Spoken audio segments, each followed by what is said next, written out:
குணசீலன் என்கிற அரசன் ஒருவன் நோய்வாய்ப்பட்டு பல நாட்களாக படுத்த படுக்கையாக இருக்கிறான்.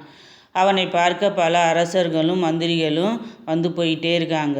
ஒரு நாள் சில மந்திரிகள் பலவித பழங்களை கொண்டு வந்து மன்னனிடம் கொடுத்து பேசிக்கிட்டு இருக்காங்க.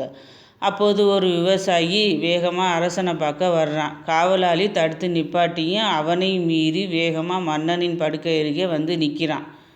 அவனது கலந்த தலைமுடியும் ஆடையில் படிந்திருந்த தூசியும் அவன் தன் கிராமத்திலிருந்து வெகு தூரம் வந்திருக்கிறாங்கிறது தெரியுது. அவன் மன்னனிடம், அரசே, உங்கள் உடல்நிலை தேர வேண்டும் என்று எங்கள் ஊர் மாரியம்மனுக்கு பொங்கல் படைத்தேன். அந்த பிரசாதத்தை கொண்டு வந்திருக்கிறேன், ஏற்றுக்கொள்ளுங்கள். அம்மன் பிரசாதத்தை சாப்பிட்டால் எந்த நோயும் பறந்து ஓடிவிடும் அப்படிங்கிறான். அவன் பிரசாதத்தை வெளியே எடுத்ததும் அது கெட்டுப்போன வாடை வருது. அங்கிருந்த மந்திரிங்க எல்லாருமே மூக்கை பொத்திக்கிட்டாங்க, முகம் சுளிக்கிறாங்க. அரசனோ பிரசாதத்தை பெற்றுக்கொண்டு தன் கழுத்தில் இருந்த முத்து மாலையை கழற்றி எடுத்து அந்த விவசாயிக்கு பரிசளித்து அனுப்பிறான். மன்னனுக்கு வேண்டிய மந்திரி ஒருத்தர் வந்து கேட்குறாரு, அரசே, கெட்டுப்போன பொங்கலுக்கா முத்து மாலை பரிசு அப்படிங்கிறாரு.